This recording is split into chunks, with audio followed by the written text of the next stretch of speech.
Good morning student. As we have completed our lesson number 10 of the syllabus, now we are going to see the exercise solution. हमने previous lecture में हमारा जो भी lesson number 10 का पूरा हमने complete किया है lesson, आज हम उसका exercise solution देखेंगे. So student, now let us start with the solution. Okay. See, first one is choose the correct option from the given following. उसमें हमें चूज़ करना है करेक्ट ऑप्शन स्टूडेंट. सी फर्स्ट वन दिया है टाइप्स ऑफ फॉरेन ट्रेड. इसमें student types of foreign trade कौन सा होगा? इंपोर्ट ट्रेड है, एक्सपोर्ट ट्रेड है और इंटरपोर्ट ट्रेड है. सो स्टूडेंट हमारा यहाँ पे आंसर है हमारा आंसर है ए बी एंड सी. तो यहाँ पे फर्स्ट वाले का है answer A B and C. Second one export trend of India's foreign trade include. इसमें क्या क्या इंक्लूड होता है स्टूडेंट? यहाँ पे सेकेंड वन में देखो इंजीनियरिंग गुड इंक्लूड होता है, जेम्स एंड ज्वेलरी इंक्लूड होता है, textile and readymade garments include होता है. तो यहाँ पे भी होगा ए बी एंड सी. ठीक है. थर्ड वन देखो student role of foreign trade is, क्या रोल प्ले करता है?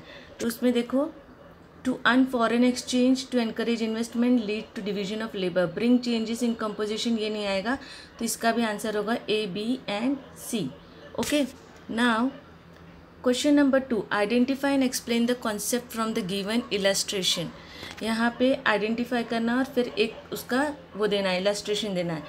फर्स्ट वन देखो India purchase petroleum from Iran.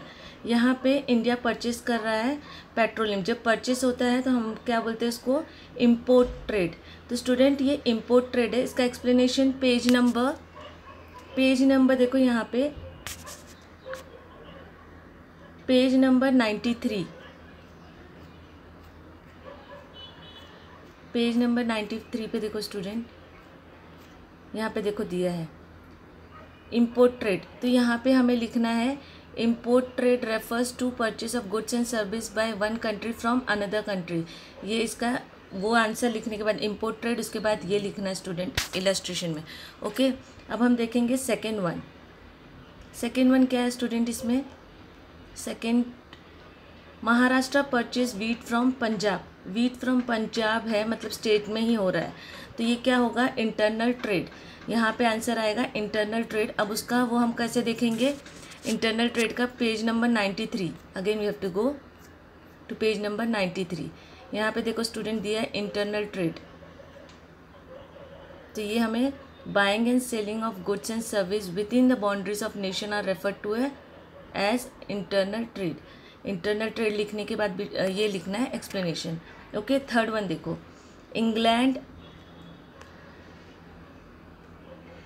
England imported cotton from India, made ready-made garment from it and sold them to Malaysia. यहाँ पे purchase करके क्या हो रहा है? प्रोसेसिंग होने के बाद उसको सेल किया जा रहा है. तो स्टूडेंट यहाँ पे आएगा entrepot. Again we have to go to page number 93 and write the explanation about entrepot. See यहाँ पे दिया इंटरपोर्ट. तो इसका एक्सप्लेनेशन यहाँ से entrepot trade refers to purchase of goods and service from one country and then selling them to another country. Okay. तो यहाँ पे ये हो गया. अगेन फोर्थ वन देखो Japan sell smartphone to Myanmar. ये क्या है? एक्सपोर्ट है स्टूडेंट. फोर्थ वाला सी फोर्थ वन यहाँ पे जो फोर्थ वाला है Japan sell smartphone to Myanmar, ये क्या है? Export trade. 93 पेज पे जाके student again we have to write the illustration about it. Okay. Distinguish का answer I will give in return to you all for proper understanding and we will get a proper written note about it in the group. Okay. Now we are going to see question number 4. Answer the following. Explain the concept of foreign trade and its type. यहाँ पे देखो page number 93 पे जाना है. Again we have to go to 93. बोला है explain its concept. Concept तो student कैसे आंसर लिखना होगा? पहले जो हमारा ट्रेड है उसके बारे में हमें फॉरेन ट्रेड के बारे में लिखना होगा. तो इसमें मीनिंग लिखना, एक डेफिनेशन लिखना, उसके बाद स्टूडेंट यहाँ पे 3 टाइप्स है तो तीनों टाइप्स लिखना. प्रॉपर आंसर को फ्रेम करना है तो पहला meaning, definition, then we have to write the types. तो प्रॉपर रिटर्न होगा. ओके. उसके बाद सेकेंड वाला जो है आंसर इसमें see second one explain any 4 features of composition of India's foreign trade. Student ये हमारे सिलेबस से नहीं है तो ये आंसर लिखने का और पढ़ने की ज़रूरत नहीं है। Explain the trend in India's import का ट्रेंड दिया है, तो then we have to go to page number 96। Okay, page number 96। See, यहाँ पे ट्रेड, इसका पहले स्टार्ट करने से पहले थोड़ा इंट्रो लिखना है ये। उसके बाद क्या बोला है, इंडियाज़ इम्पोर्ट ट्रेड। तो इंडियाज़ का इम्पोर्ट ट्रेड कहाँ पे student, we have to write that. ये एक्सपोर्ट है, ये ट्रेंड इन इम्पोर्ट, तो ये वाला पॉइंट पूरा लिखना है, पूरे 4 पॉइंट्स लिखना है इसके, और इसको फ्रेम करना है प्रॉपर आंसर में। ओके, फिर उसके बाद स्टूडेंट देखो, उसके बाद दिया है स्टेट विथ रीजन।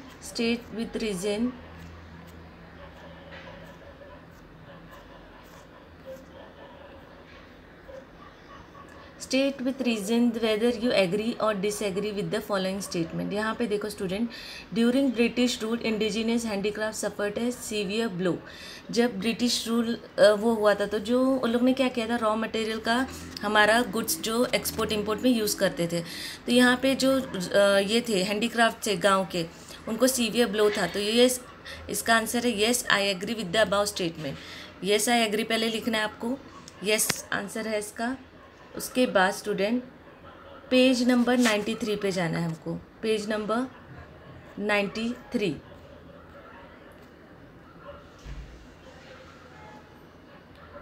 उसके अंदर before 1947 the pattern of India's foreign trade was typically colonial. ये पूरे पैरा में you have to make the point, जैसे ये 1947 pattern of India's foreign trade was typically colonial, तो यहाँ पे ये थोड़ा सा एक एक करके पॉइंट, 3-4 पॉइंट में आपको India was supplier of raw material industrial, फिर इंग्लैंड एंड इम्पोर्टर, ये सब करके आपको क्या करना है, एक 3 to 4 पॉइंट्स में बनाना है। ओके, ये आंसर इधर ये पैरा में ही आंसर है। येस आई एग्री के बाद यहाँ से आपको पॉइंट्स रेडी करना है। ओके, उसके बाद trade is Indian growth for economic, यहाँ पे ट्रेड को इंडियन ग्रोथ ऑफ इकोनॉमी बोला है, तो ये राइट है स्टूडेंट, बिकॉज हमारा अगर फॉरेन ट्रेड रहेगा तो ये हमारा इकोनॉमी का ग्रोथ होगा, तो इसलिए उसको इंडियन बोला, तो यहाँ पे आंसर है येस आई एग्री है।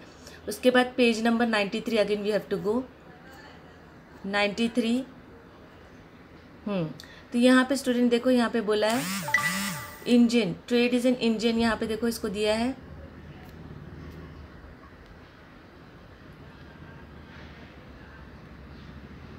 यहाँ पे इसको फ्रेम करना है, ये आंसर का एक्सप्लेनेशन आएगा। Trade is an Indian growth for economy because it plays an important role, ये आंसर में आएगा। पहले yes I agree with the about statement, फिर ये आंसर। ओके, फिर उसके बाद देखो student we have to go third one, foreign trade leads. Third वाला देखो यहाँ पे, foreign trade leads to division of labour and specialisation at world level. यहाँ पे बोला है फॉरेन ट्रेड क्या करता है, division of labour and specialisation, तो इसका आंसर आएगा student yes I agree with the about statement. About statement से एग्री करते हैं, ये बोल रहा है बिकॉज अगर हमारा फॉरेन ट्रेड है जो हम उससे एग्री कर रहे हैं, क्योंकि हमारा जो भी फंक्शन है डिवीजन ऑफ लेबर, वहाँ पे कंपटीशन है, तो सो इट इज़ नीडेड। तो यहाँ पे देखो student page number 94, page number 94 पे है,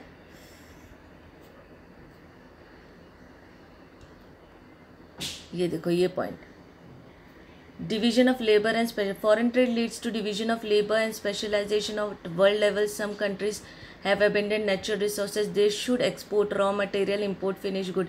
ये स्टूडेंट यहाँ पे इसको इंक्लूड करेंगे पूरा आंसर में। ओके, तो यहाँ पे हमारा स्टेट विथ कंप्लीट हो रहा है। Now we are going to see question number 6। Observe the following table and answer the question given below. ये टेबल देख के आंसर देना स्टूडेंट, 8 मार्क्स के लिए आता है अगर आएगा तो। Which organisation has least share in direction of India's import. सबसे कम किसका शेयर है अगर डायरेक्शन ऑफ इंडियाज इम्पोर्ट में यहाँ पूछा है, तो सबसे कम किसका शेयर है स्टूडेंट, ईस्टर्न यूरोप यूनियन का है। यहाँ पे देखो सबसे कम शेयर यहाँ पे ईस्टर्न यूरोप, ये आंसर है इसका। Okay, second one, which organisation has maximum share in India's direction of import. कौन से ऑर्गेनाइजेशन का सबसे ज़्यादा शेयर है इसमें, तो student we have to see in which organisation सबसे ज़्यादा है।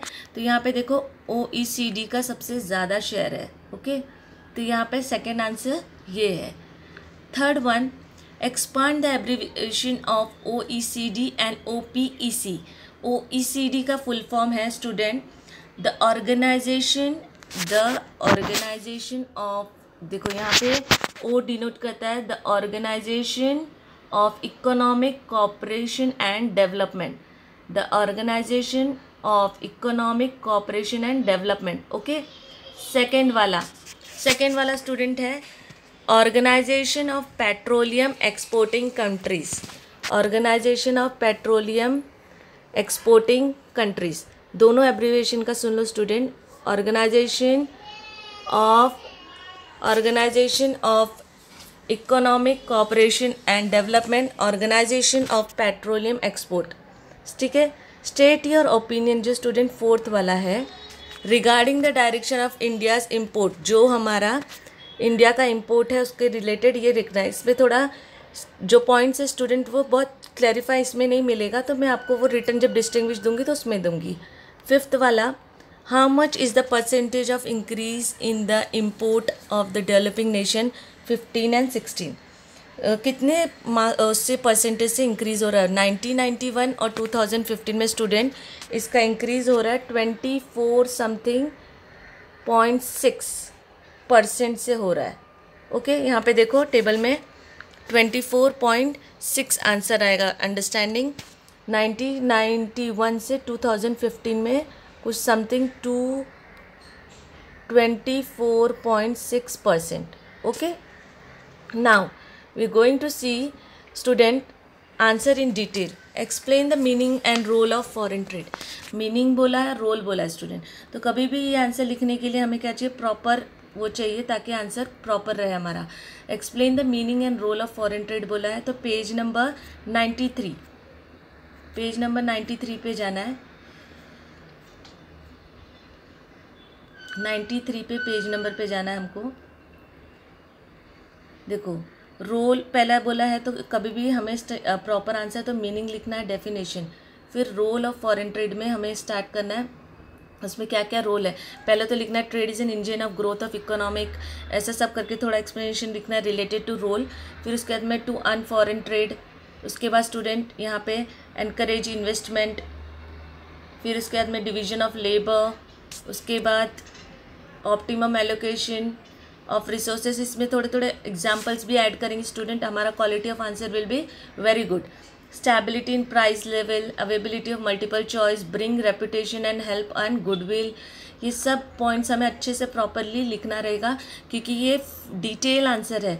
जब हम डिटेल आंसर स्टूडेंट लिखते हैं तो उसको प्रॉपर फ्रेम करके लिखते हैं, ताकि जो हमारा प्रेजेंटेशन हो प्रॉपरली पेपर में आए। जैसे फॉरेन ट्रेड के रिलेटेड जब हम लिख रहे हैं तो एक एग्जाम्पल यहाँ पे लिखना है, फिर डेफिनेशन लिखना है। ओके, उसके बाद जैसे फॉरेन ट्रेड हो रहा है तो दो कंट्री के बीच में फॉरेन ट्रेड हो रहा है, तो वो उसका एक एग्जाम्पल लिखोगे तो प्रॉपर फ्रेम और आंसर जो क्वालिटी होगा answer that will be look very nice. और उसके बाद जो पॉइंट स्टार्ट कर रहे हैं, जैसे अभी यहाँ पे दिया है एनकरेज इन्वेस्टमेंट, तो यहाँ पे इसको एलाबरेट करते वक्त जैसे foreign trade creates opportunity for the producer, फिर थोड़ा सा अपना जो फीडबैक होता है वो आंसर में होना चाहिए। Detail answer always should be properly frame presented in the paper. Okay, now second one, explain the recent trend in India's export, page number 96। Page number 96। पहले तो ये हमें लिखना है स्टूडेंट, पहले हमें ये लिखना है। यहाँ पे देखो दिया है रिसेंट ट्रेंड हमारा क्या होगा वो लिखना है।